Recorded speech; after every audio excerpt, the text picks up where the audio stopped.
Wanna know how to never lose a payload map in Paladins? Well, no worries. In this video, I'm going to give you an explanation and some short tips which will help you never lose a payload map. So let's get right into it. So here's a secret that most players miss.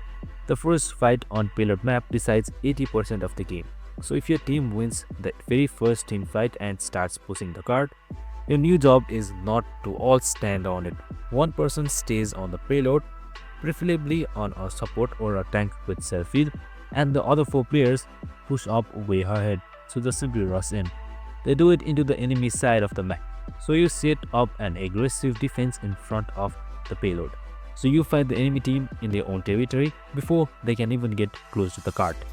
This stops them from growing and grouping up for big attack. They're forced to fight your team 1 or 2 at a time as they respawn, which they will always lose.